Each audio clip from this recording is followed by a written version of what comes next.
श्री परमात्मने नमः।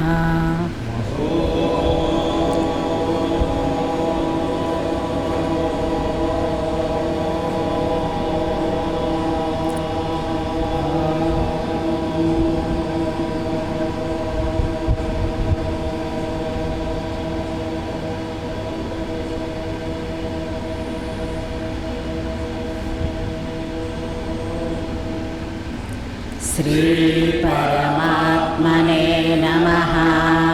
अथ अष्टादशोऽध्यायः। मोक्षसंन्यासयोगः। अर्जुन उवाच संन्यासस्य महाबाहो तत्त्वमिच्छामि वेदितुम् त्यागस्य च ऋषिकेश पृथक् केशिनिषूदन। श्रीभगवानुवाच काम्यानां कर्मणां न्यासं संन्यासं कवयो विदुः। सर्वकर्मफलत्यागं प्राहुस्त्यागं विचक्षणा। त्याज्यं दोषवदित्येके कर्म प्राहुर्मनीषिणा। यज्ञदानतपः कर्म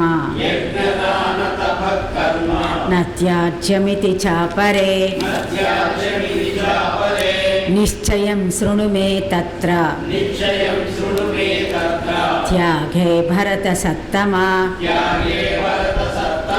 त्यागो हि पुरुषव्याघ्र त्रिविधः सम्प्रकीर्तितः। यज्ञदानतपः कर्म न त्याज्यं कार्यमेव तत्। यज्ञो दानं तपश्चैव पावनानि मनीषिणाम्। एतान्यपि तु कर्माणि संगं त्यक्त्वा फलानि च कर्तव्यानीति मे पार्थ निश्चितं मतमुत्तमम्। नियतस्य तु सन्न्यासः कर्मणो नोपपद्यते। मोहात्तस्य परित्यागः तामसः परिकीर्तितः। दुःखमित्येव यत्कर्म कायक्लेशभयात् त्यजेत्। सकृत्वा राजसं त्यागं नैव त्यागफलं लभेत्। कार्यमित्येव यत्कर्म नियतं क्रियते अर्जुन। संगं त्यक्त्वा फलं चैव सत्यागः सात्विको मतः। न द्वेष्ट्य कुशलं कर्म कुशलेनानुषज्यते। त्यागी सत्त्वसमाविष्टो मेधावी छिन्न संशयः। न हि देहभृता शक्यं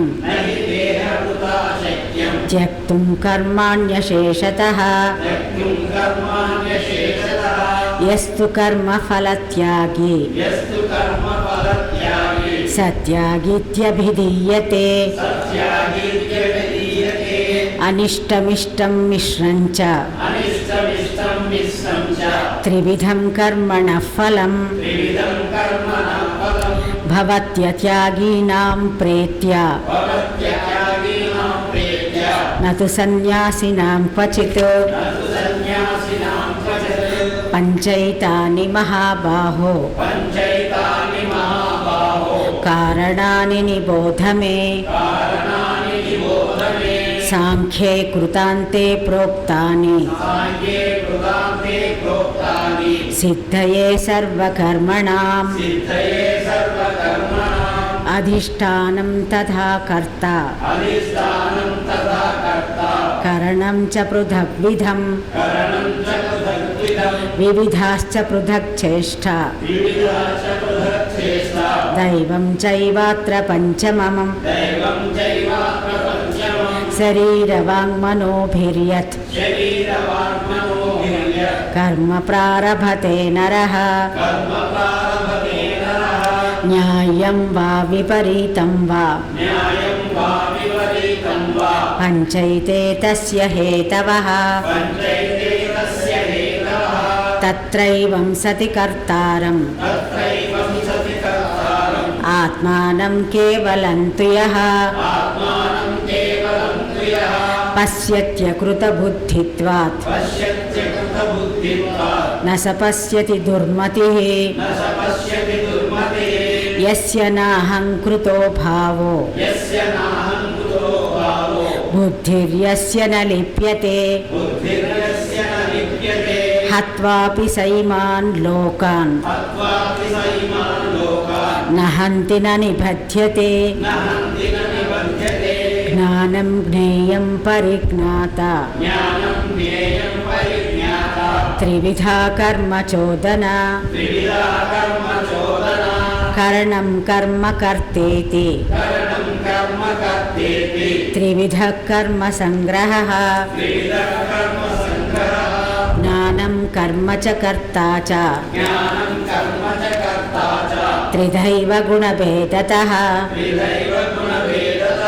ప్రోచ్యతే గుణసంఖ్యానే యథావత్ శృణుతాన్యపి సర్వభూతేషు ఏనైకం భావమవ్యయమీక్షతే అవిభక్తం విభక్తేషు తజ్ఞానం విద్ధి సాత్వికం పృథక్త్వేన తు యజ్ఞానం నానాభావాన్ పృథగ్విధాన్ వేత్తి సర్వేషు భూతేషు తజ్ఞానం విద్ధి రాజసం యత్తు కృత్స్నవదే కస్మిన్ కార్యే సక్తమహైతుకం అతత్వార్థవదల్పంచ తత్తామసముదాహృతం నియతం సంగరహితం అరాగద్వేషతః కృతం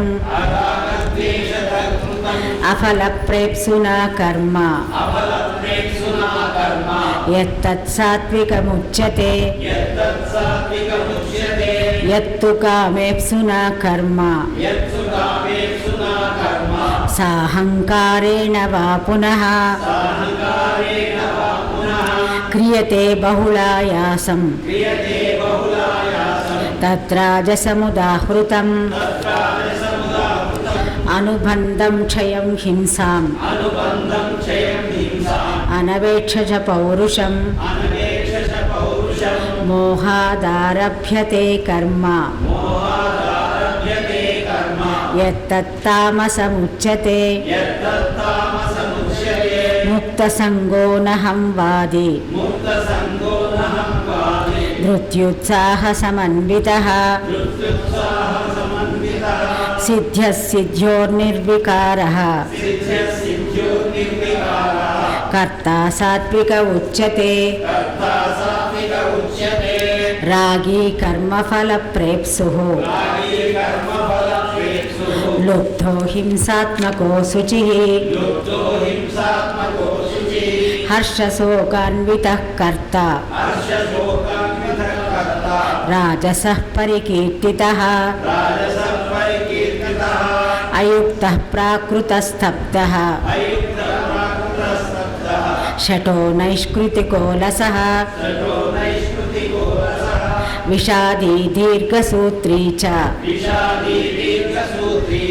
కర్తా తామస ఉచ్యతే బుద్ధిర్భేదం ధృతేశ్చైవ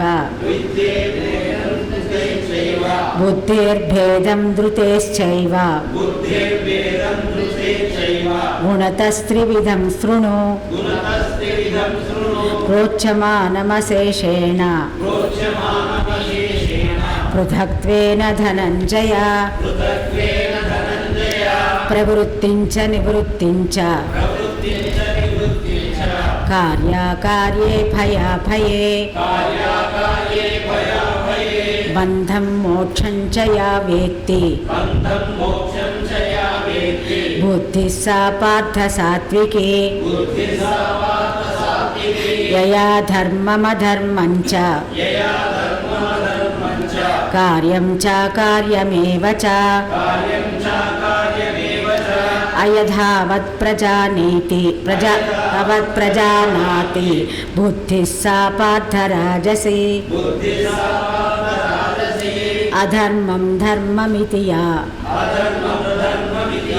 మన్యతే తమసావృత సర్వార్థాన్ విపరీతాంశ్చ బుద్ధిः సా పార్థ తామసి ధృత్యా యయా ధారయతే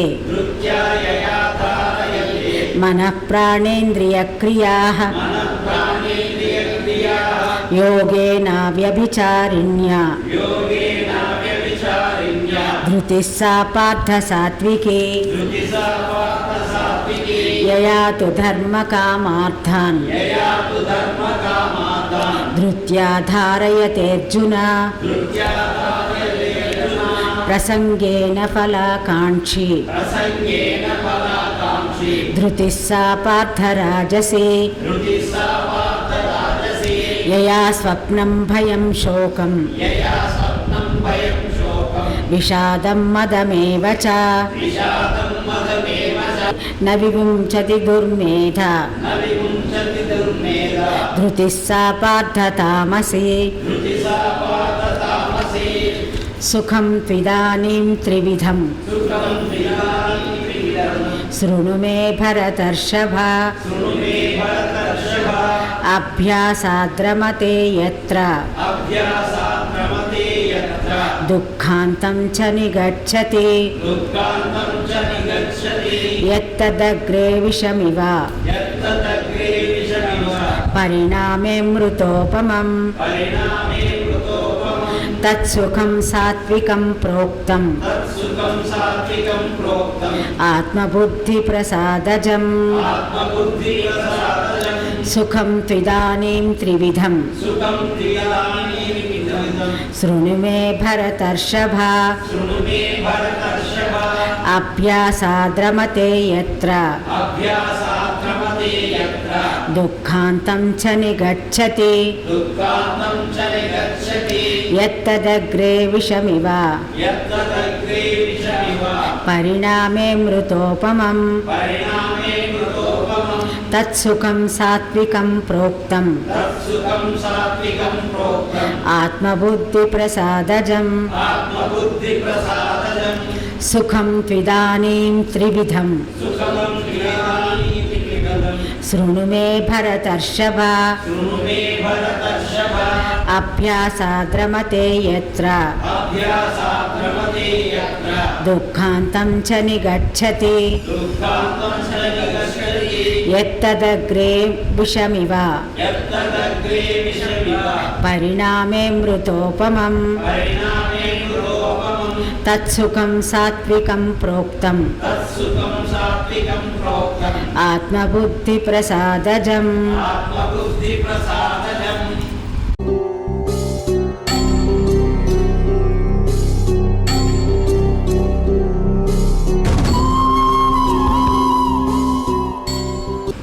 మొదటగా 36, 37 శ్లోకాలకి తాత్పర్యం చూద్దాం. Page number 392. ఓ భరతశ్రేష్ఠ, 3 విధములకు సుఖములను గూర్చియు నేను చెప్పేదను వినుము. ఏ సుఖమునందు సాధకుడు భజన ధ్యాన సేవాదులను ఉనర్చి ఆనందించునో దుఃఖములను అతిక్రమించునో ప్రారంభమునందు విషతుల్యముగా లేక దుఃఖకరముగా గోచరించినప్పటికీ పరిణామమున అమృతతుల్యమై పరమాత్మకు సంబంధించిన విషయములలో నిమగ్నమగునో అట్టి సుఖమును సాత్విక సుఖము అని అందురు. కిందటి సెక్షన్లో మనం 3 రకాలైనటువంటి ధైర్యాన్ని గురించి మాట్లాడుకోవడం జరిగింది. అందులో మొట్టమొదటగా సాత్విక ధైర్యం గురించి మనం చూసినప్పుడు అక్కడ ఏం చెప్పబడిందంటే, ఏ మానవుడైతే ధైర్యంతో తన యొక్క మనస్సు, ఇంద్రియములు, ప్రాణముల యొక్క క్రియలు, అంటే ఈ మూడిటి ద్వారా జరిగే క్రియలన్నిటినీ ప్రాపంచిక విషయముల నుండి మరల్చి లోపలికి ఆత్మధ్యానంలోకి శాస్త్రోక్త మార్గంగా ఎవరైతే అచంచలంగా నిలబెట్టి సాధన చేస్తున్నాడో వాడు సాత్వికమైనటువంటి ధైర్యం కలిగిన వాడుగా గుర్తించబడుతోందని చెప్పాడు. అంటే దీనిలో ఉన్నటువంటి రహస్యం ఏమిటంటే, దృశ్య సంబంధమైనటువంటి ప్రాపంచిక విషయాల పట్ల ఆకర్షణను తగ్గించుకుని వైరాగ్యంతో మన్ని చెలింపచేసేవి ఏవి? మనస్సు, ఇంద్రియములు, ప్రాణములు. ఈ మూడిటిని ఒకే రకమైనటువంటి, అప్పుడు చెప్పుకున్నాం త్రిపుర సంహారం అని చెప్పేసి. సో ఈ మూడిటిని కూడా ఒకే తాటి మీదకి తీసుకొచ్చి ఎవడైతే సాధన అభ్యాసం చేస్తున్నాడో అటువంటి వాడు సాత్వికమైనటువంటి ధైర్యం కలవాడుగా పరిగణించవలసి వస్తుందని చెప్పాడు. అయితే అందులో చెప్పినటువంటి ఇంకొక విషయం ఏమిటంటే, విశేషణం అవ్యభిచారణ్య అన్నాడు. అంటే ఆ విధమైనటువంటి సాధన ధృతి, ఆ ధైర్యం ఏదైతే ఉన్నదో అది ఎల్లప్పుడూ ఎక్కువ కాలం కొనసాగించాలి తప్ప అప్పుడప్పుడు చేస్తూ పోతూ ఉంటే మామూలుగా మన పక్కకు లాగేటువంటి మనస్సు, ఇంద్రియాలు ఇవన్నీ కూడా మామూలుగా పక్కకు లాగేస్తూ ఉంటాయి. కాబట్టి వాటి యొక్క వలలో పడకుండా ఉండాలంటే మన యొక్క మనసుని ఎల్లప్పుడూ పరమాత్మ యందు లగ్నం చేసేటట్లయితే ఈ బయట ప్రపంచ విషయాల పట్ల, అంటే దృశ్య విషయాల పట్ల ఉండేటువంటి వ్యామోహాన్ని కాలక్రమంలో మనం దాన్ని తగ్గించుకుంటూ రావడానికి అవకాశం ఉన్నది. ఈ విధంగా ఉన్నటువంటి వాడు సాత్వికమైనటువంటి ధైర్యం కలవాడుగా చెప్పబడింది.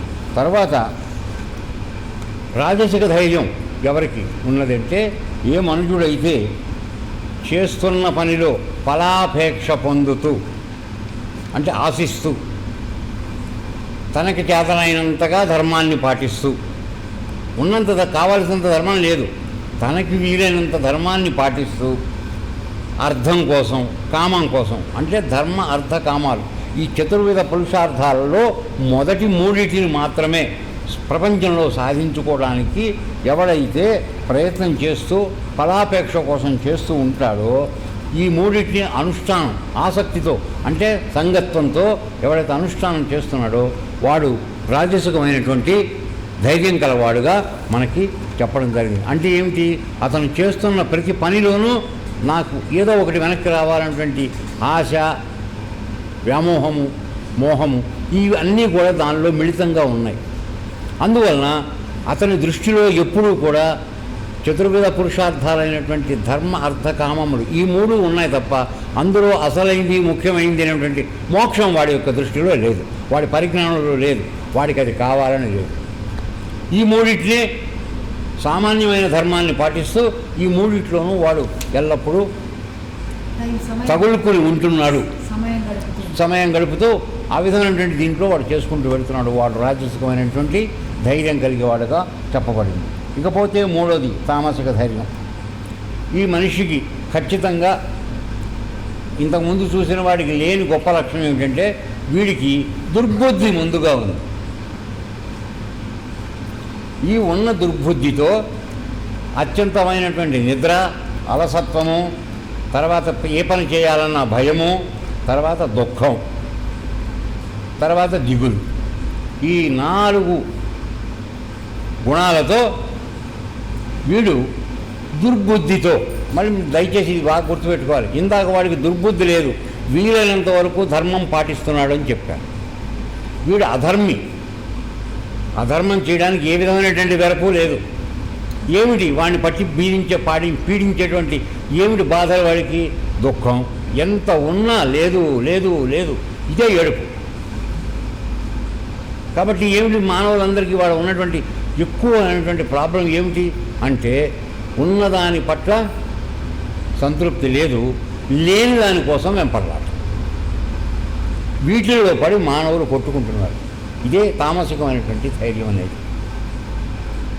ఎంత ఉన్నా వాడికి తనకు ఉన్నదాని పట్ల లక్ష్యం లేదు. ఎంతసేపు తనకున్న పైన స్థాయిలో ఉన్నవాడితో తనని లెక్క వేసుకుంటున్నాడు తప్ప, తనకన్నా కింద స్థాయిలో ఉన్నవాడికి ఇంకెంత కష్టాలు పడుతున్నాడు అనేటువంటి దృష్టి ఒక్కసారి కూడా మన యందు రావడం లేదు.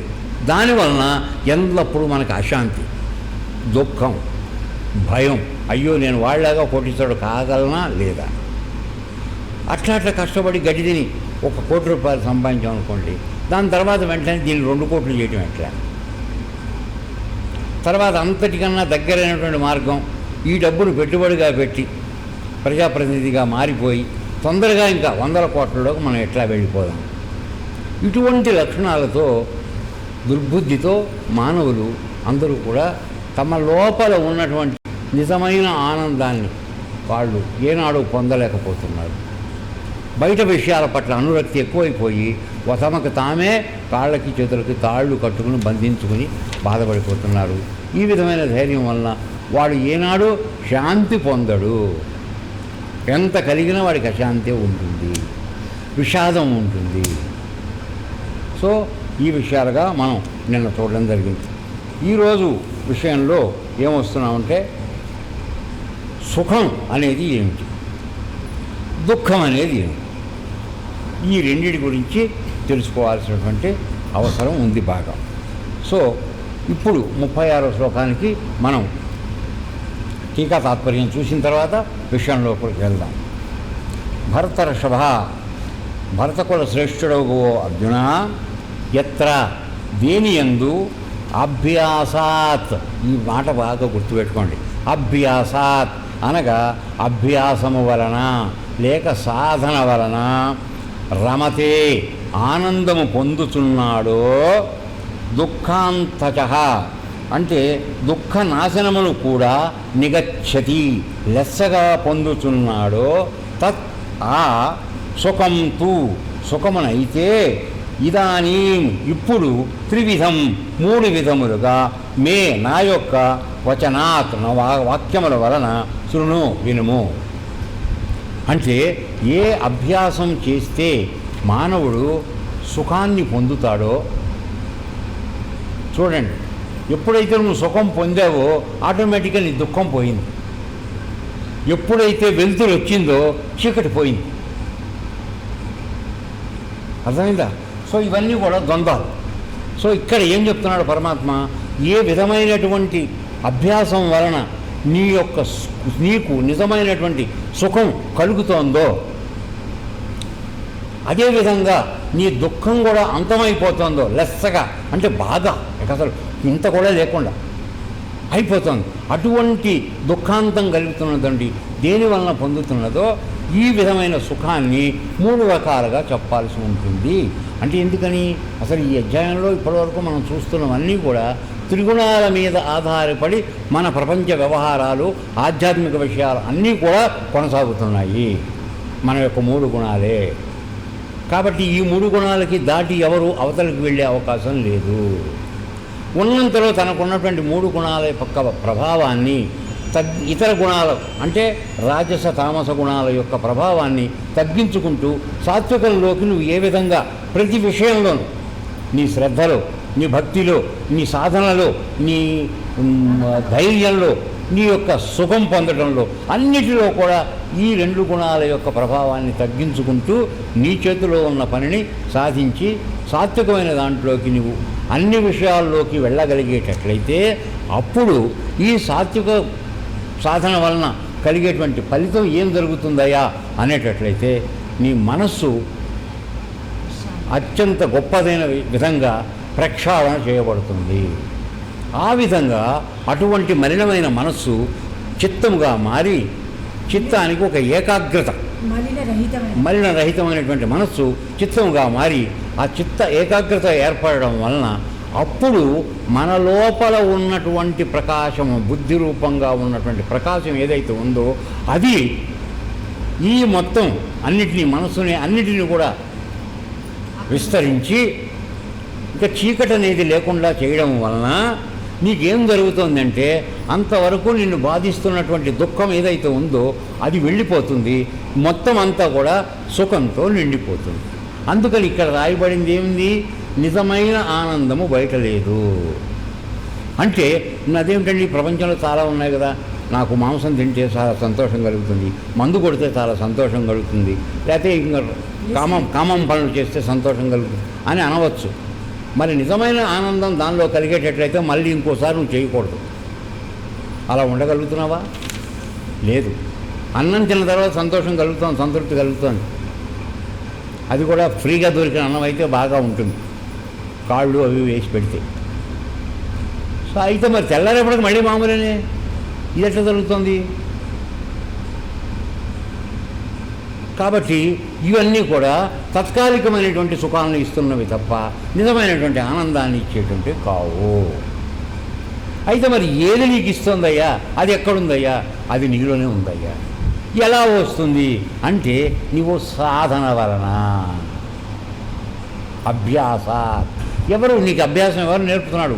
గురువు నేర్పుతున్నాడు. ఆ గురువు చెప్పినటువంటి అభ్యాసాన్ని నువ్వు కొనసాగించుకుంటూ వెళ్ళినప్పుడు ఖచ్చితంగా నీలో ఉన్నటువంటి దుఃఖం, ఎందుకుంది ఈ దుఃఖం, ఏమిటి అసలు కారణం అంటే పూర్వజన్మల యొక్క వాసనల ఫలితమే నీ దుఃఖం. ఎప్పుడైతే గురువు యొక్క మార్గం పట్టుకుని నీవు సుఖం కోసం అన్వేషణ చేస్తూ లోపలికి వెళ్ళాలని ప్రయత్నం చేస్తున్నావో, ఈ సుఖం పొందడానికి చేస్తున్నటువంటి సాధనకి ఆల్రెడీ లోపల మనకు గెస్టుల్లాగా లోపల కూర్చున్నారు మన హృదయ కుహరంలో. ఎవరు? పాపపు విషయాల సంపర్కం, సంస్కారం. ఈ రెండిటికి మధ్య ఉన్నటువంటి జరిగిన పోరాటం నీకు సుఖం పొందడానికి అనుసరించేటువంటి విధానంలో నీకు అది ఒక కష్టంగా దోస్తాం. ఇది ఇంతకు మించి ఇంకేం లేదు. అయితే ఇప్పుడు మనం ఒక విషయం ఆలోచిద్దాం. రోగం వచ్చింది, రోగం వస్తే మందు వేయాలి. మందు గోలి చాలా చేదుగా ఉంది. మరి వచ్చిన రోగం తగ్గాలంటే నీకు చేదైన మందే వేయాలి. ఆ కాసేపు మింగటానికి నీవు ఆ చేదు మందుని కనుక తీసుకోవడానికి ఇష్టపడకపోతే ఆ రోగానికి నువ్వు లొంగిపోవాల్సి వస్తుంది. అవునా కాదా? అవునా కాదా?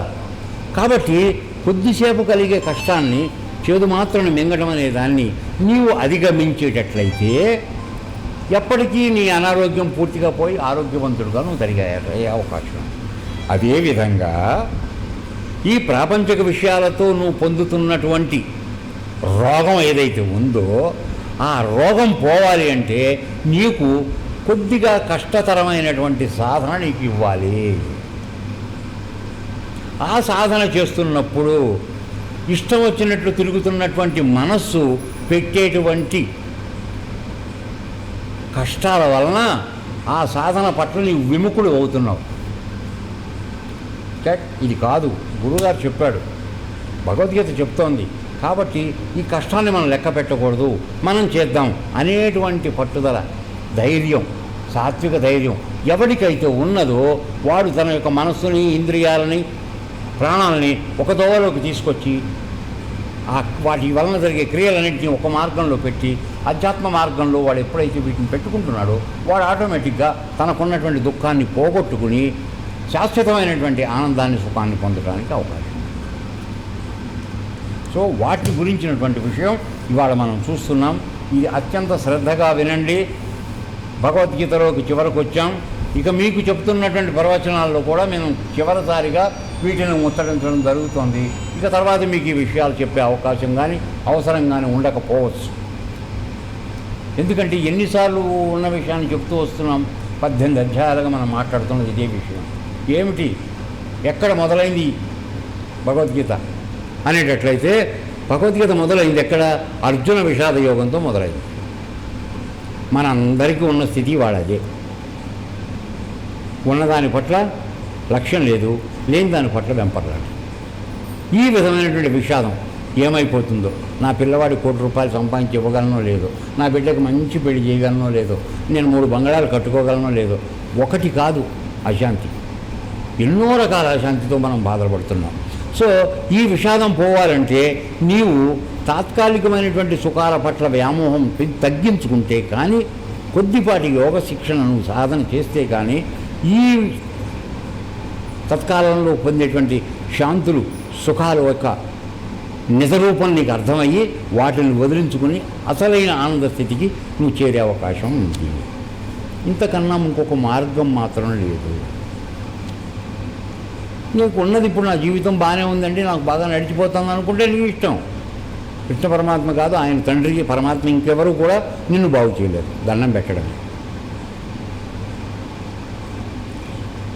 నిజంగా మరి మనం ఈ ప్రపంచ విషయాల్లో మనకి నిజమైనటువంటి ఆనందము సుఖము మనకు దొరుకుతోందని మనం అనుకోగలిగితే అసలు వెంపర్లాడు చేయాల్సిన అవసరం ఏమిటి? మొదలకు వెళ్ళండి క్వశ్చన్. అన్నీ నీకు కొందరు ప్రపంచంలో ఉన్న వాటితో దొరుకుతుంది కదా, ఇంక దేనికోసం నువ్వు పరిగెడుతున్నావు రోజును? క్లాసుకు రమ్మంటే సమయం లేనంతగా మీరు ఎందుకు వెంపర్లాడుతున్నారు? ఒక్కసారి ఆలోచించండి. కాబట్టి నీ లోపల అంతర్లీనంగా ఎప్పుడూ ఒక అశాంతి నీ లోపల నడుస్తోంది. ప్రశాంతి లేదు, అశాంతి నడుస్తోంది. ఆ అశాంతిని తగ్గించుకోవడం కోసం, తృప్తిపరచుకోవడం కోసం నువ్వు పరిగెడుతున్నావు. అది కూడా బహిర్ముఖంగా పరిగెడుతున్నావు. దానివల్ల నీకు ఎప్పుడూ దొరకట్లేదు. రోడ్డు మీద ఎండలో ఎండమావులు చూసి అవి నీళ్ళు అనుకుని పరిగెడుతూ ఉంటే ఎప్పటికీ నీకు నీళ్లు దొరకవు కదా. మనం చేస్తున్న పని అది. అది మానేసి నిలకడగా నీలో నువ్వు ఉండు. ఎక్కడుంది? నీలోనే నువ్వు ఉండని అక్కడుంది. నీలోనే నిలకడ కలిగి ఉండు. ఎక్కడికి పరిగెత్తకు, అన్నీ నీ లోపలే ఉన్నాయి. కాబట్టి ఈ సులభమైన మార్గం అందించబడిన తర్వాత దీన్ని అశ్రద్ధ చేయడం అత్యంత దురదృష్టకరమైనటువంటి విషయం. సో ఇప్పుడు వద్దాం. ఇక్కడే ఏమి చెప్తున్నాడయ్యా అంటే, అర్జున, దేని యొక్క అభ్యాసము చేత మనుజుడు ఆనందము నందుచుండునో, ఎప్పుడు ఆనందంగా ఉంటాడో, దే సాధన వలన. అభ్యాసం ఇది మర్చిపోవద్దు. నువ్వు ఊరికే ఒక్క నిమిషం చేసేసి అభ్యాసం నాకు అయిపోవాలనుకుంటే అవ్వదు. దానికి కొంత శ్రమ చేయాలి.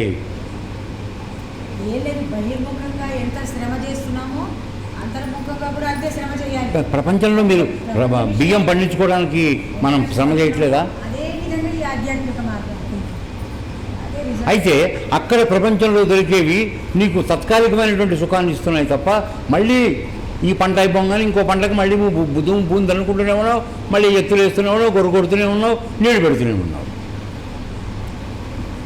ఎప్పుడైతే ఈ లోపల వ్యవసాయం చేయడం మొదలుపెట్టావు ఈ శరీరంలో, ఈ క్షేత్రంలో, ఆ వ్యవసాయం వలన కలిగే ఫలితం ఏదైతే ఉందో అది ఎల్లప్పుడూ మాటిమాటికి నువ్వు చేయక్కర్లా. ఒకసారి ఆ నిజమైన ఆనందం యొక్క రుచి చూస్తే ప్రపంచంలో నిర్వర్తించే కర్మలన్నీ కూడా నీవు అత్యంత నిష్పక్షపాతంగా, వ్యామోహం లేకుండా నువ్వు నిర్వహిస్తావు. శాంతిపూర్వకంగా ఉంటావు. నీకు ఏ విధమైన అశాంతి లేదు. అన్నీ చేస్తావు, కానీ దేని పట్ల నువ్వు వ్యాకులత చెందవు, అసంతృప్తి నీకు ఉండదు.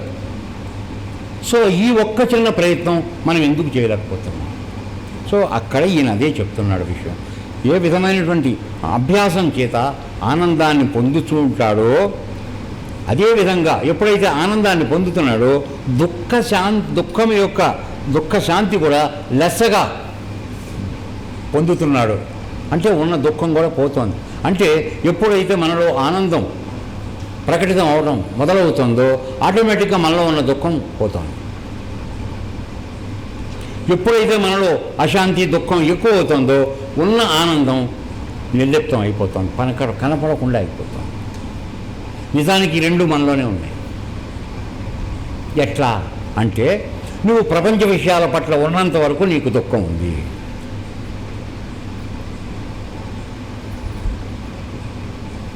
అవునా కాదా?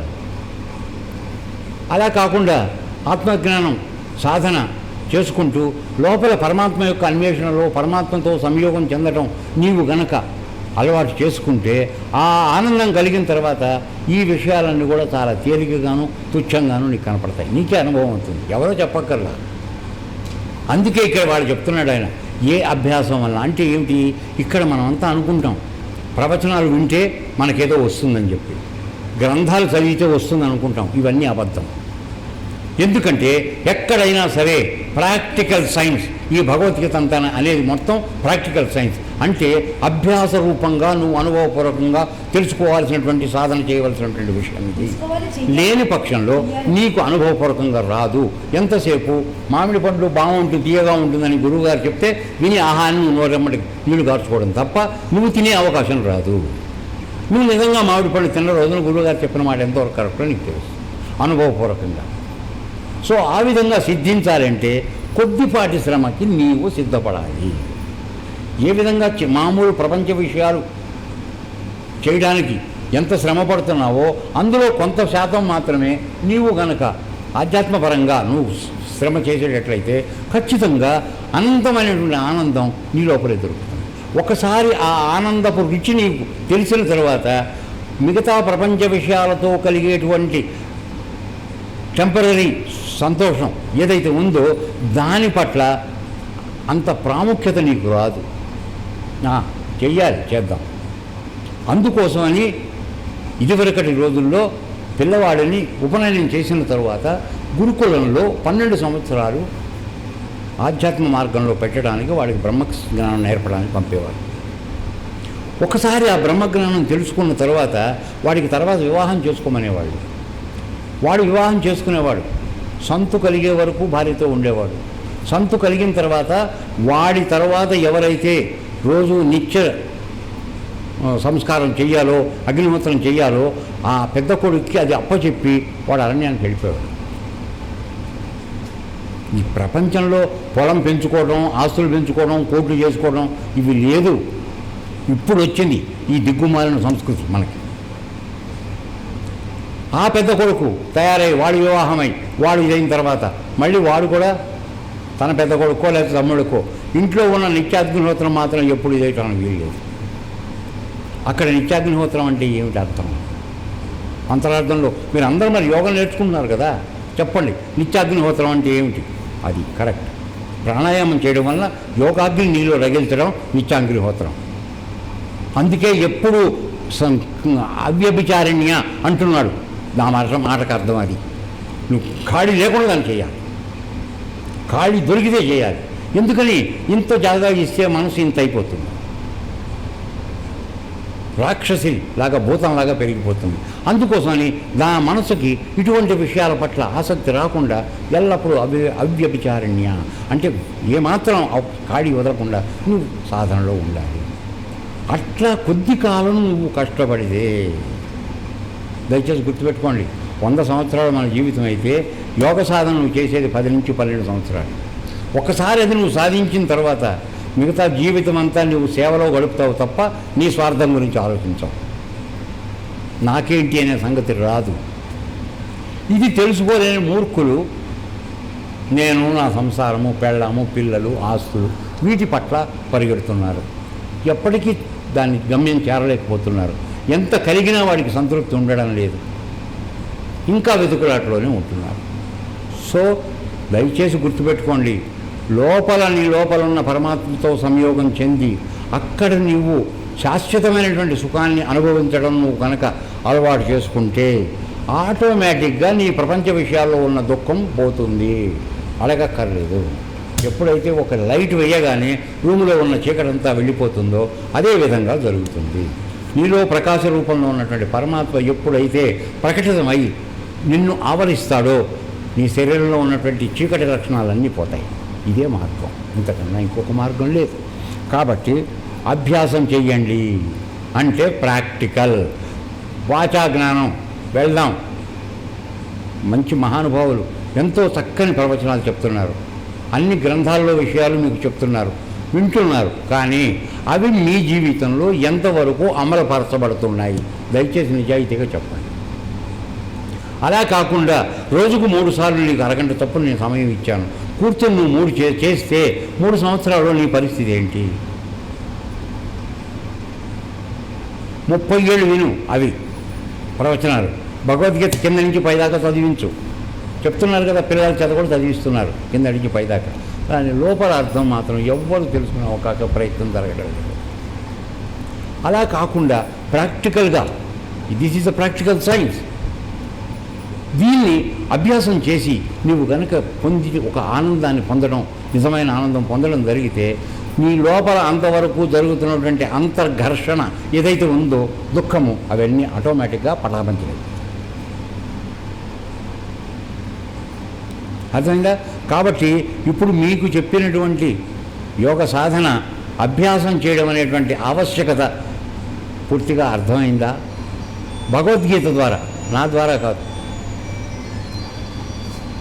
సో దాని వలన ఏం జరుగుతుంది ఎప్పుడు కూడా ఆలోచించండి నాన్న. కష్టపడితే కానీ ఏది రాదు. చెరుకుని బండిలో పెట్టి పిప్పి తీస్తేనే చెరుకు రసం వస్తుంది. నువ్వుల్ని గానుగలో వేసి ఆడిస్తే నూనె వస్తుంది. ఏంటి? తర్వాత పెరుగుని మజ్జిగ చేసి చీలికి తీస్తే వెన్న వస్తుంది. లేకుండా వెన్న, పాలలో అంతా వెన్న ఉంది కరెక్టే, కానీ నువ్వు వెన్న ఎప్పుడు నీకు స్వరూపం నీ బయటకు ప్రకటితం అవుతుంది? పాలని కాయాలి, తర్వాత గురువు అనేటువంటి వాడు తోడు పెట్టాలి. గుర్తుపెట్టుకో, గురువు యొక్క పాత్ర ఏమిటంటే పాలను తోడు పెట్టడానికి పెరుగు ఎంత అవసరమో, నువ్వు ఆధ్యాత్మ మార్గంలో నిన్ను పైకి తీసుకెళ్ళడానికి గురువు అనేవాడు అంత అవసరం. ఆ జ్ఞానం లేకుండా ప్రవర్తిస్తే, గురువు పట్ల గౌరవం లేకుండా ప్రవర్తిస్తే దాని ఫలితం నువ్వే అనుభవిస్తావు. సో అలా తయారైన తర్వాత ఆ పెరుగుని చిలికి తీస్తే వెన్న వస్తుంది. ఒకసారి వెన్న స్వరూపానికి వచ్చిన తర్వాత అది తనున్న నీడలోనే పైన తేలుతూ ఉంటుంది. అవునా కాదా? మునిగిపోదు. అయితే మరి అక్కడే ఊరుకున్నామని అనుకో, 2 రోజులు నీళ్లు వేడెక్కితే అది మళ్ళీ కరిగిపోతుంది. అందుకని పునరావృతం కాకుండా, వెనక్కి రాకుండా ఉండాలంటే దాన్ని మళ్ళీ కాయాల యోగ అగ్ని ద్వారా. ఆ వెన్నని కాస్తే అప్పుడు నెయ్యిగా మారుతుంది. నెయ్యిగా మారాక నువ్వు ఏం చేసినా అది వెనక్కి రాదు. అర్థమైందా? కాబట్టి ఇప్పుడు మనందరి చేతిలోనూ నెయ్యిగా మారేటువంటి అవకాశం మనందరికీ ఇవ్వబడింది. అదృష్టవశాత్తు మన గురుదేవుల యొక్క అనుగ్రహం ద్వారా. మరి మనం నెయ్యిగా ఉందామా, పెరుగుగా ఉండిపోదామా, లేక పాలగానే ఉండిపోదామా అనేది మన చేతిలో ఉన్న విషయం. ఇదే అభ్యాసం. ఆలోచించుకోండి, అన్నీ నీ చేతిలో ఉన్నాయి. పాలుగానే ఉండిపోతావా, తెల్లారేపు ఇరిగిపోద్ది. కాచుకుందామా, కాచుకుని తోడు వేసి గురువుతో చెప్పిన మాట విని తోడు వేసుకుందామా, పెరుగు తయారవుతుంది. పెరుగు తయారైంది, దాన్ని చిలుక్కుందామా, వెన్న వస్తుంది. వెన్న వచ్చిన తర్వాత మళ్ళీ అది కూడా శాశ్వతంగా ఉండదు. అందుకోసమని శాశ్వతమైన రూపం, ఆనందం పొందాలంటే నెయ్యిగా మార్చుకోవాలి. ఈ 5 ప్రక్రియలు జరిగితేనే అభ్యాసం. అదే వేదాంతం. ఇంకా అంతకన్నా ఇంకొక మార్గం ఏం లేదు. సో దీన్ని ఇది ఎప్పుడైతే ఈ స్థితిని నువ్వు పొందుతున్నావో దుఃఖాంతం, నీకున్నటువంటి అన్ని రకాల దుఃఖాలు ఒక్కసారిగా పటాపంచలైపోతున్నాయి. సో ఈ విధంగా చేయడం జరుగుతుంది. ఎందువలన ఒక్కసారి ఆలోచించండి. మనందరికీ కూడా తెలుసో తెలియకో ప్రతి ప్రాణికి, ఆఖరికి మనని పుట్టించినటువంటి బ్రహ్మగారికి కూడా ఏ చింత. బ్రహ్మాదులకు నిదే పరచింత, బ్రహ్మగన్న తండ్రి అయిన పరమాత్మ చింత, బ్రహ్మాదులకు నిదే పరచింత. అందరూ ప్రయత్నం చేసేది ఏమిటి? ఆ పరమాత్మ యొక్క అనుభవం కోసం, ఆయన యొక్క దృష్టి కోసం, ఆయన యొక్క సాక్షాత్కారం కోసం అందరూ ప్రయత్నం చేస్తున్నారు. లేకపోతే మనందరినీ పుట్టించే బ్రహ్మగారు యోగం ఎందుకు చేయాలండి? బ్రహ్మాండమైన విద్య ఆయన చేతిలో ఉంది. మనందరినీ సృష్టి చేస్తున్నాడు, వదులుతున్నాడు రకరకాలుగా. నువ్వు చేసుకున్న కర్మలను అనుసరించి నీకు జన్మిస్తున్నాడు. మరి ఆయన ఎవరిని చేస్తున్నాడు? దేనికోసం చేస్తున్నాడు? ఎందుకంటే ఆయన యొక్క పోస్టింగు, ఆయన యొక్క జీవితం కూడా పరిమితమే. అంటే మనంత కాదు, మంద మరీ సముద్రంలో బుడగలాంటిది ఈ మహాకాలంలో 100 సంవత్సరాలు అంటే. సరే, మిగతా అన్ని లక్షణాలు పెట్టుకుని మనం 40 ఏళ్ళకే 50 ఏళ్ళకే బకెట్ తన్నేస్తే ఇంకా మరీ తక్కువ, బుడగ ఏర్పడకుండానే పగిలిపోయే పరిస్థితి మనది. కొంతమంది బుడగ ఏర్పడితే 100 ఏళ్ళురా, బుడగ ఏర్పడకుండానే పగిలిపోయింది అనుకో, గాలి వచ్చి అయిపోయా 30 ఏళ్ళకే బాయ్. ఎందుకని పిల్లడు బాగా హుషారు, పిల్లడు అన్ని రకాల అలవాట్లు 10 ఏళ్ళ నుంచే మొదలెట్టాడు, అయిపోయింది 30 ఏళ్ళకి వాడి జీవితం అయిపోయింది, మిషన్ వాడైపోయింది. అందువలన ఎవరు తెస్తున్నారు నీకు సావు? నువ్వే తెచ్చుకుంటున్నావు. దానికి ఎవరన్నా తిడతావు ఎందుకు? ఎవరన్నా తిట్టద్దు, నువ్వే కర్తవ్యం, నువ్వే మూల కారణం, నీ చేతులతో నువ్వే చేసుకుంటున్నావు. సజావుగా వాడుకోవాలా, దుర్వినియోగం చేసుకోవాలనేది మన చేతుల్లో ఉన్న విషయం. సో అందరూ కూడా ప్రయత్నం చేసేది ఏమిటి? తమ యొక్క దుఃఖాన్ని ఉపశమనం చేసుకోవడం కోసం ప్రయత్నం చేస్తున్నారు. ఆ సందర్భంలోనే ఈ భగవద్గీత రాబడింది. అర్జునుడికి విపరీతమైన విషాదం కలిగింది, ఏం చేయాలో అర్థం కావడం లేదు, ఏడుస్తున్నాడు.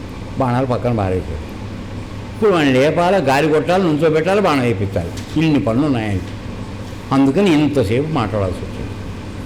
ఎంత చెప్పడం అయిపోయిన తర్వాత మళ్ళీ ఇప్పుడు చెప్తున్నాడు, ఎవరైనా ఇంకా, ఎందుకంటే వాడు కరెక్ట్గా బాణం పడతాడా లేదో అనుమానమే ఇంకా, అందుకని మళ్ళీ గాలి కొడుతున్నాడు.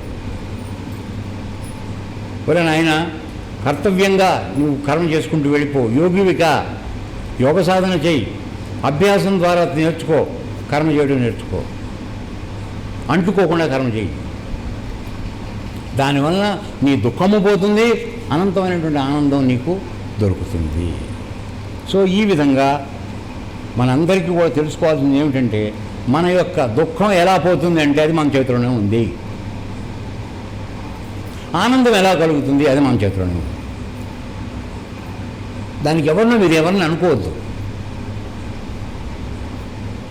అందరికీ మంచిగా ఇచ్చినాడు భగవంతుడు, నా మీద కోపం నాకు సరిగ్గా చేయలేదని ఎందుకు బాధపడతారు? భగవంతుడి పాత్ర ఏమీ లేదు, మనమే కర్తలం, మన కర్మలకి మనమే కర్తలం, మనమే నిర్ణయం చేసుకున్నాం. అయితే అట్లా నీ కర్మకు నువ్వు వచ్చినా నిన్ను బాగు చేసిన మార్గం ఇక్కడ చూపించాడు. అప్పుడైనా కనీసం వివేకం కలిగి గురువు మాట పట్ల విశ్వాసం ఉంచి చెప్పిన మార్గాన్ని అనుసరించి సాధన చేయండి. సాధన చేయకుండా ఎవరు మాత్రం పైకి వచ్చే అవకాశం లేదు. వాచా జ్ఞానం వలన, వినడం వలన, శాస్త్రాలు పఠించడం వలన నీకు ఏవి వచ్చేటువంటి జ్ఞానము అది ఉత్తి జ్ఞానమే అవుతుంది కానీ విజ్ఞానము కాదు. విజ్ఞానము అనగా తన యొక్క అనుభవంతో కలిగినటువంటి జ్ఞానం ఏదైతే ఉందో అది విజ్ఞానము. అది లేకుండా ఎన్ని మాటలు మాట్లాడుకున్నా ఉపయోగం లేదు. సో ఈ విషయాన్ని ఇన్ని విధాలుగా చెప్పిన తర్వాత ఇప్పుడు సాత్విక సుఖం అంటే ఏమిటో ఆయన అసలు సుఖం దుఃఖం చెప్పాడు. ఇప్పుడు ఇప్పటివరకు బాగా గుర్తుపెట్టుకోండి. అయిన తర్వాత ఈ సాత్విక సుఖం అనేది ఎలా ఉంటుందో ఇప్పుడు మనకి చెప్తున్నాడు. 37 శ్లోకం. ఇవాళ కొద్దిగా క్లాస్ ఎక్కువ అవుతుంది, ఏమనుకోకండి, చాలా విషయం ఇంపార్టెంట్ అయింది, అందుకోసం 37 శ్లోకానికి యత్తత్ ఏ సుఖము అగ్రే ఆరంభములో విషమివ విషము వలెను పరిణామే అనగా పర్యవసానమునందు చివరికి అమృతోపమం అమృతమును పోలినదిగా ఉండును. ఆత్మబుద్ధి ప్రసాదిజం అనగా తన బుద్ధి యొక్క నైర్మల్యమునకే కలుగునట్టి లేక ఆత్మ విషయకమైన బుద్ధి యొక్క నిర్మలత్వము చేత కలుగునట్టి తత్సుఖం ఆ సుఖం ఏదైతే ఉందో సాత్వికమని ప్రోక్తం చెప్పబడినది. ఇప్పుడు ఈ విషయాల్లోకి వచ్చేసాడు. సుఖం దుఃఖం ఏమిటో తెలుసుకున్నాం కదా, ఇంకేమైనా అనుమానం ఉందా? మీకు ఇంకేమైనా అనుమానం ఉందంటే చెప్పండి. దాని మీద ఎంతసేపు అయినా మాట్లాడాలి. ఎందుకంటే మన లోపల కూర్చున్నటువంటి 2 ద్వంద్వాలు, సుఖము అశాంతి, ఈ సుఖం దుఃఖం ఈ 2 పోతే కానీ మనకు సరైన మార్గం దొరకదు. వాటి పట్ల అవగాహన పూర్తిగా ఏర్పడాలి. అప్పుడు కానీ మనం సరైన దోవలోకి వెళ్ళలేకపోతాం. సో ఇప్పుడు సాత్వికమైనటువంటి సుఖం ఏ విధంగా ఉంటుందో చెప్తున్నాడు. ఏ సుఖము ప్రారంభమునందు విషము వలె ఉండును. డయాబెటీస్ మనకు సుఖం, తెల్లటి మందు, తీయ రోగం వచ్చింది, డయాబెటీస్. అంతే, అదే కదా మధుమేహం అంటారు. అంటే మన లోపల తీపి ఎక్కువగా ఉంది, ఫ్యాక్టరీ పెట్టుకోవడానికి పర్మిషన్ లేదు, కానీ మన దగ్గరే చక్కెర తయారవుతుంది. దాని కింద వేసే మందు ఏందయ్యా? చేదు మందు. అర్థమవుతుందా? కాబట్టి మన దగ్గర ఉన్నటువంటి రోగానికి ఆపోజిట్గా ఉన్నటువంటి పూర్తి వ్యతిరేకమైనటువంటిది మందుగా పనిచేస్తుంది. ఇప్పుడు నువ్వు నీ మనస్సుని ఇష్టం వచ్చినట్టు తిప్పుకోవడం అలవాటు చేసుకున్నావు. అది చెప్పినట్టు వినడం మొదలెట్టావు. అది చెప్పిన ప్రకారం డ్యాన్స్ చేయడం మొదలుపెట్టావు. దాన్ని ఇప్పుడు దోవలోకి తేవాలంటే దానికి నువ్వు వ్యతిరేకంగా మారాలా? అట్లాగే జీవితంలో భార్య, నువ్వు వంగిన కొద్దీ ఆమె ఆడిస్తూ ఉంటుంది. అంటే అందరినీ అంటలా నేను, కొంతమందిని. అర్థమైందా? ఎక్కడో ఒక చోట నీవు భర్తననే విషయాన్ని నిరూపించుకోగలిగితే అప్పుడు ఆమె నీ మాట గౌరవిస్తుంది. లేకపోతే ఆవిడ ఇష్ట ప్రకారం సంసారం అంతా నడుస్తూ ఉంటుంది. అప్పుడు ఏమవుతుందంటే ఊళ్ళో ఎవరు కూడా నిన్ను మాట్లాడరు. అనసూయమ్మ భర్త అంటారు, అంతకు తప్పితే లచ్చయ్య అని అంటారు. ఎందుకని? నీ చేతిలో ఏమీ లేదన్న సంగతి అందరికీ తెలుసు, నీకు తెలియకపోవచ్చు. అర్థమైందా? సో ఆ విధంగా ఇక్కడ భార్య అంటే అది నేను మనసు. ఊరికే ఉదాహరణకు చెప్పాను అనుకోండి, కంగారు పడకండి. ఇక్కడ భార్య పాత్ర పోషించేది అత్యంత పవర్ఫుల్, సెంటర్ పాయింట్ అంతా ఆవిడ దగ్గరే ఉంటుంది. అటువంటి భార్య మన మనసు. మొట్టమొదట్లో ఎంత గొప్పగా జరుగుతుందంటే నువ్వు చెప్పిన మాటకల్లా వింటుంది ఆవిడ. మొదట 2-3 సంవత్సరాలు, తరువాత 2 సంవత్సరాలు దాటేపటికి ఆవిడ చెప్పినట్లల్లా నువ్వు వింటూ ఉంటావు. 5 సంవత్సరాలు దాటేటప్పటికి మీ ఇద్దరు మాట్లాడుకుంటున్నవన్నీ పక్కవాళ్ళు వింటూ ఉంటారు. ఇది సంసారం. ఎందుకని? నువ్వు ఆవిడ మాట వినటం మానేస్తావు. ఎక్కడో వస్తుంది నీకు మొగతనం కాస్త బయటికి, నేను విన్నా అనగానే ఆవిడ అంతకన్నా పైకి లేస్తుంది. అప్పుడు ఏమవుతుంది? పక్క వాళ్ళు అందరూ వింటూ ఉంటావు. ఓ బాగుంది, మనకి టీవీ పెట్టుకోకుండా ఇక్కడే దొరుకుతుంది ఎంటర్టైన్మెంట్ సీరియల్ అని నడుస్తుంది. కాబట్టి ఇప్పుడు మనందరికీ జరుగుతున్నది ఏమిటి? మనసు అనేది మన మొట్టమొదటిలో మనం చక్కగా చెప్పినట్టుగా విన్నట్టుగా నటించింది. తర్వాత అది చెప్పినట్టు మనం వినడం మొదలైంది. ఇప్పుడు ఆవిడ విశ్వరూపం ధరించింది. ఆవిడ వ్యతిరేకంగా వెళ్ళే అవకాశం మన దగ్గర లేదు. అందువల్ల ఏమవుతుంది? అసలు ఆవిడ్ని నన్ను ఆడించేవాడు ఎవడైతే ఉన్నాడో వాడి సంగతి మనం మర్చిపోయాం పూర్తిగా. ఇప్పుడు పరమాత్మ ఎక్కడ ఉన్నాడు మనకెవరు తెలుసురా? మనకెవరైనా తెలుసా? మనకి తెలీదు. మనసు చెప్పిందే మనం ఆలోచిస్తున్నాం. అది కష్టం అంటే కష్టం, అది సుఖం అంటే సుఖం, అది లేదంటే లేదు, అది ఉందంటే ఉంది, అంతే. నీ బుద్ధి ఇవి ఎక్కడ లేవు. దుర్బిణి వేసి ఎత్తుకున్నా కనపట్ల. నీ వ్యక్తిత్వం అనేది అసలు లేదు, నీ మొగతనం అనేది అంతకన్నా లేదు, నీ తార్కిక జ్ఞానం ఇచ్చింది అది లేదు మనసు చెప్పిన దానికి. అందుకని ఆయన ఒక చోట నవ్వుతాడు భగవద్గీతలో. ఏమనంటే, ఒరే నిన్ను ఇంద్రియాలు మనసుని నిన్ను అధిపతిగా చేసి రాజుని చేశాను రా నేను, నువ్వు దాని బానిసని అయిపోయావు, ఎదవా నీ చేతిలో ఉన్న పని తార్చుకున్నావు, నేనేం చేయను అన్నాడు. చదువుకున్నాం కదా మనం. అందువల్ల చేతులా నీకున్నటువంటి స్వతంత్రాన్ని అధికారాన్ని దారాదత్తం చేసుకుని ఎవడి మీద ఏడుస్తావు ఇవాళ? నువ్వు నిలబడు, లేచి నిలబడు, వంగిపోయిన నడుము సీదాగా పెట్టుకో, సజావుగా నిలబడు, యోగం చెయ్యి, లాగు పైకి, కింద కొండలని శక్తిని పైకి. అయ్యవారి దగ్గరికి వెళ్ళాక ఆవిడ డ్యాన్సులే ఉండవు. ఇది రహస్యం. ఇది తెలుసుకుంటారా అయ్యా అంటే నాతో కావడం లేదు. ఎవరేం చేయాలా? రోజు వచ్చేవాడికి ఏడ్చేవాడు ఎవడని సామెత. నువ్వు రోజు వస్తూనే ఉన్నావు, ఎంతమంది ఏడవాలి, ఎంతకాలం ఏడవాలి? అర్థమవుతుందా? గట్టిగా మాట్లాడుతున్నాను అనుకోకండి, విషయం అంత తీవ్రమైంది, మన జీవితానికి సంబంధించినటువంటి విషయం ఇది. అందువలన మనం మనసు ఇంద్రియాలు వాటి చేసే క్రియల పట్ల మనం ఎంతకాలం అయితే మనం లొంగి ఉంటున్నామో అంతకాలము నీకు భగవంతుడు అందనంత దూరంలో ఉంటున్నాడు. కానీ నిజానికి ఆయన ఎక్కడున్నాడు?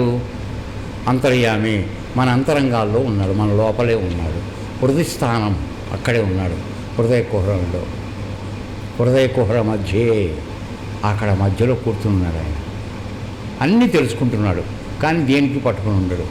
నువ్వు ఆయన వైపుకు వస్తున్నావనే స్పృహ ఆయనకి కలిగిన రోజున నీకు వచ్చే సహాయం వేరే వస్తుంది. ఫైర్ యాక్సిడెంట్ జరిగినప్పుడు ఫైర్ ఇంజన్లు వస్తాయి చూసావా, అట్లా వచ్చేస్తాయి ఫైర్ ఇంజన్లు. కానీ ఆ అగ్ని నువ్వు రగిల్చాలి. అర్థమైందా? మనసు చెప్పిన మందు కొట్టి పడుకున్నావు అనుకో, ఆయన ఎక్కడికి రాడు, ఏం చేయడు. సో ఈ విధమైనటువంటి వ్యవహారం జరుగుతుంది. కాబట్టి మనం అందరం కూడా తెలుసుకోవాల్సింది ఏమిటంటే, ఈ ప్రపంచ విషయాల పట్ల వైరాగ్యం రావాలి అంటే మొట్టమొదటి కొద్దిగా కష్టం అనుకున్నటువంటి సాధన చెయ్యాలి. ఆ సాధన చేయడం తప్ప ఇంకొక మార్గం లేదు. ఇది ఎంతకాలం చేయాలి? జీవితాంతం చేయాలా అంటావేమో, అక్కర్లా. ఎప్పుడైతే నీలో ఉన్నటువంటి పరమాత్మ యొక్క ఉనికి దర్శనం స్థాయి నుంచి స్పర్శనం స్థాయిలోకి నువ్వు వస్తున్నావో అక్కడికి చాలు. అప్పుడు మీ ఇద్దరికి ఏర్పడే సంబంధం ఎట్లా ఉంటుందంటే, నువ్వు ఇట్లా అని కడుముగా ఆయన పైకి వచ్చేస్తూ ఉంటాడు, అమ్మవారు వెళ్ళిపోతూ ఉంటుంది పైకి, ఉండలేదు ఇక్కడ కింద. ఆ స్థాయికి నువ్వు వచ్చేసిన తర్వాత ఇంక ప్రపంచంలో నీ శక్తి ప్రలోభ పెట్టలేదు. ఈ కొద్దిపాటి శ్రమ మ్యాక్సిమం 10 ఏళ్ళు, 5 నుంచి 10 సంవత్సరాలు నువ్వు కష్టపడితే ఆ మార్గం నీకు రుజుమార్గం అంటాం. అంటే రుజువర్తన అంటే నిజాయితీతో కూడినటువంటి మార్గం, పైకి ప్రయాణం చేయడం నువ్వు ఒకసారి నేర్చుకున్న తర్వాత ప్రపంచంలో ఏ శక్తి నిన్ను ప్రలోభ పెట్టలేదు. డబ్బు నిన్నేమి చేయలేదు, కట్టలు నీ ముందర కనపడుతూ ఉంటాయి, తృణప్రాయం. ఒకవేళ ఈ విద్య తెలుసుకున్న తర్వాత కూడా నీకు డబ్బు మీద వ్యామోహం పోలేదనుకో, నీకు కలిగిన ఆత్మానుభూతి అబద్ధం, నిజమైంది కాదు. ఎందుకంటే ఇది కలిగితే అది ఆటోమేటిక్గా పోవాలి. అది పోలేదు, ఇంకా మనం బాధిస్తుందంటే ఇది సజావుగా వచ్చింది కాదు. ఎందుకని ఇక్కడ ఏం చెప్తున్నాడు? సాధన వలన నీ యొక్క మానసిక పరిస్థితి కాకుండా ఇంద్రియాల పరిస్థితి. ఇప్పుడు నీకు డబ్బు మీద ఆశ ఎవరు కలిగిస్తున్నారా? ఇది డబ్బు, బంగారం చాలా విలువైంది, ఎవరు చెప్తున్నారు ఇవన్నీ?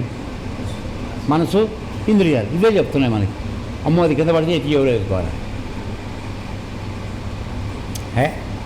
నాది కాంది, నాకు అనవసరం.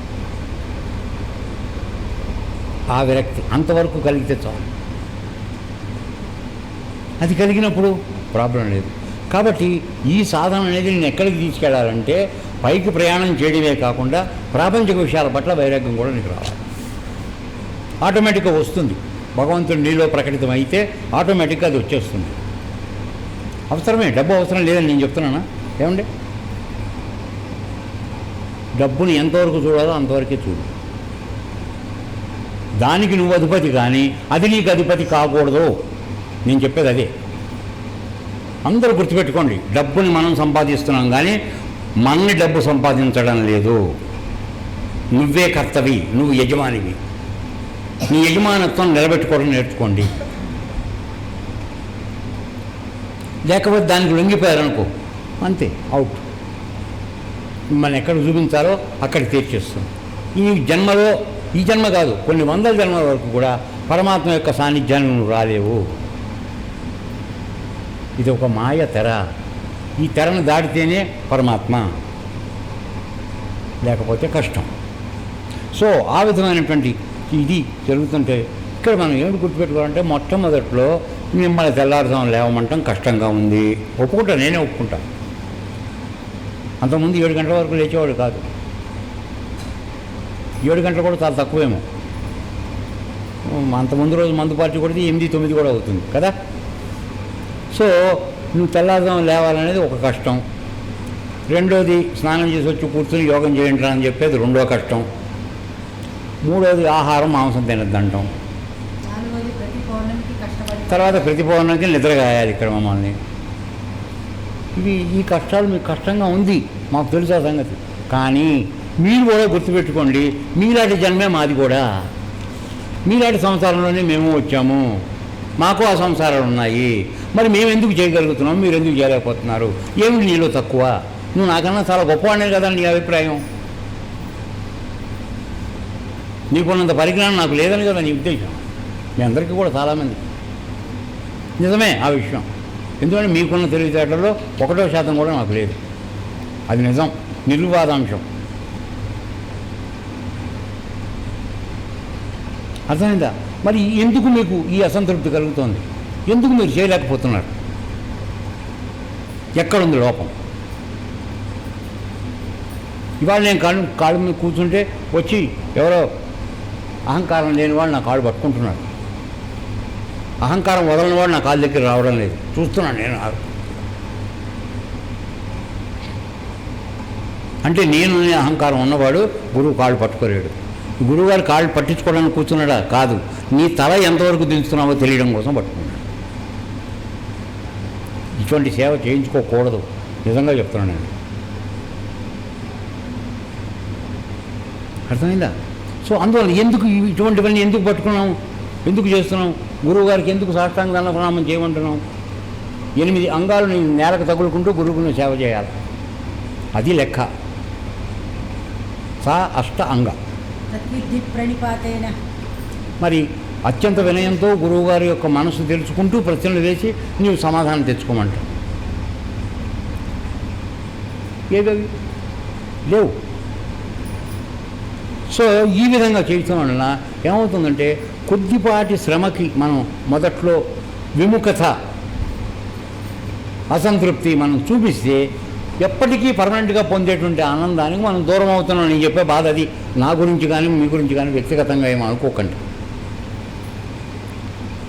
మన లోపల ఉన్న శక్తిని మనం బయటికి తీసుకోకుండా మనమే దాన్ని పాడు చేసుకుంటున్నాం. సో అందువలన సాధన సమయంలో మీరు పడుతున్న కష్టం గురించి మాకు తెలియదని అనుకోకండి. మేము కూడా పడ్డామనే విషయం గుర్తించండి. డైరెక్ట్ గురువుగారి దగ్గర పడ్డాం మేము. మీరేముంది?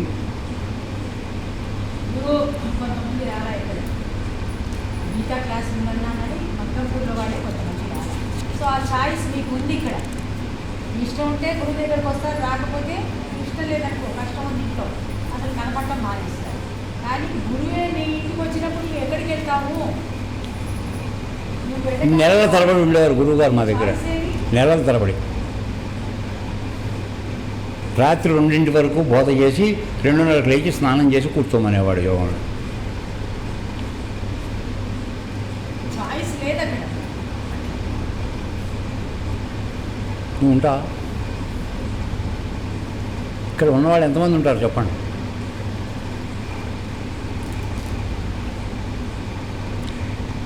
మేము మా గురువుగారు పెట్టిన ఆంక్ష వలన రాకపోతే గురువు మమ్మల్ని వచ్చి మందలించలేదు, మా ఇంటికి రాలేదు, మా ఫంక్షన్కి రాలేదు. నేను వస్తే మీరేం తట్టుకుంటారు అయ్యా? మీరు తట్టుకోలేదు. రాకుండా మీకు చాలా సాయం చేసినట్టు నేను. పేర్లు తీయద్దు. సరే వదిలేసి. సో ఇక్కడ ఇప్పుడు మనం క్లాస్ నడుపుతున్నాం కదా. సో అందువలన ఇక్కడ కొద్దిపాటి కష్టానికి వెరచి మీరు అపరిమితమైనటువంటి ఆత్మసుఖాన్ని పొందేటువంటి అవకాశాన్ని మనం చేదార్చుకోవటం వలన మనం దూరం అవుతున్నాము. ఇది ఒక్క విషయం బాగా గుర్తుపెట్టుకోండి.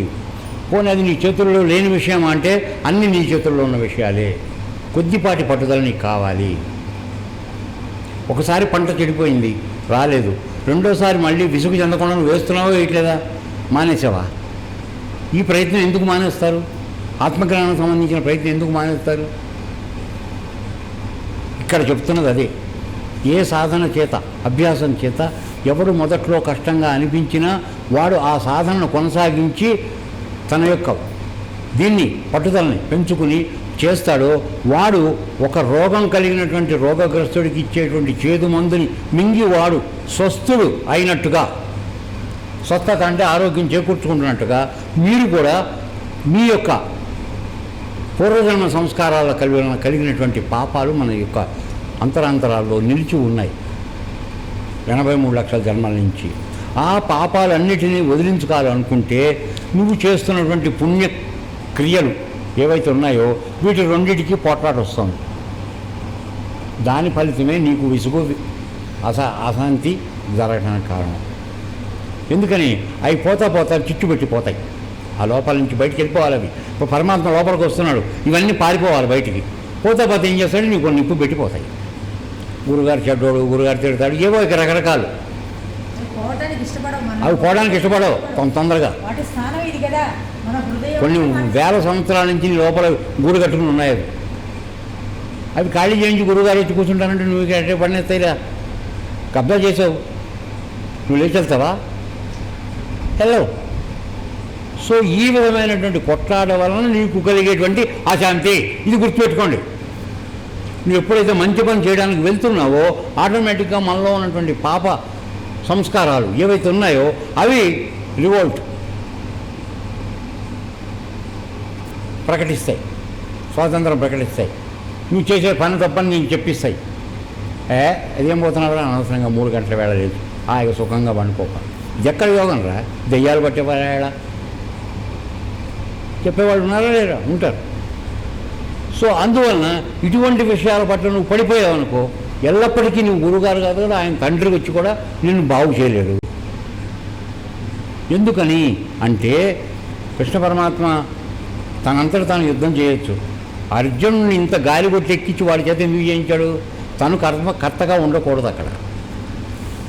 నీకు బోధ చేయడమే గురువు చేయగలిగిన పని, నిన్ను కార్యోన్ముఖుని చేయాలి, అంతేకాని తను చేయకూడదు. తను చేస్తే నువ్వెందుకు? అందువలన నిన్ను తయారు చేయడానికి, నిన్ను యోగ సాధకుడు చేయడానికి గురువుగారు ప్రయత్నం చేస్తున్నాడు. నువ్వు ఆయనకు సహకారం చేయకపోతే, అబ్బో నాతో కావడలేదు గురుగారు, పొద్దుగా లేవడం అంటే కష్టం అయితే ఎవరేం చేస్తారు? కానీ ఒకసారి నువ్వు ఆ ఆనందం పొందిన తర్వాత పరిస్థితి ఎట్లా ఉంటుందంటే, అదిగో అటువంటి సీనియర్ వాసు గారిని ఇంకోటి ఏమన్నా అడుగు, పారిపోయిన ఏదన్నా అడగ. అర్థమైందా?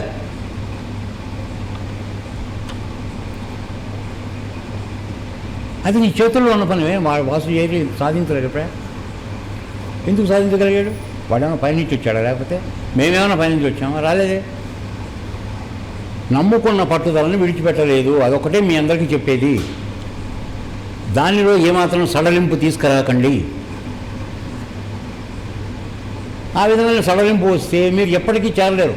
వెంకటరెడ్డి గారు, నువ్వు మళ్ళీ ఇంకో జన్మెత్తినా కూడా ఇంతే, పట్టుదల లేదు. మనం ఏం చేద్దాం? నేను ఎంతో చేస్తానంటావు, నువ్వు ఏం చేస్తున్నావు? 14 ఏళ్ళైనా నువ్వు ఆ మొదటి స్టెప్ నుంచి బయటకు రాలేకపోతున్నావు. ఎక్కడుంది తప్పు? మిగతా వాళ్ళందరూ ఎందుకు ముందుకు వస్తున్నారు, నువ్వు ఎందుకు రాలేకపోతున్నావు? వ్యక్తిగతంగా మాట్లాడుతున్నాను అనుకోకు. కేవలం నేను చెప్పే పాయింట్లలో ఒకటే, నీ యందు శ్రద్ధ తక్కువ అవుతున్నది. నువ్వు యోగం చేసేటప్పుడు కూడా నీ కుటుంబ విషయాలే ఆలోచిస్తున్నావు, మనసులోంచి అవి తొలగట్లే. అనగా ఇక్కడ దృష్టి పెట్టమన్న చోట నువ్వు ఏకాగ్రతతో దృష్టి పెట్టడం లేదు. అది చేయాలి. ఏదైనా గురు కార్యక్రమంలో నీ వంతు ఏమిటి అని ఎప్పుడు ఆలోచించుకోవాలి.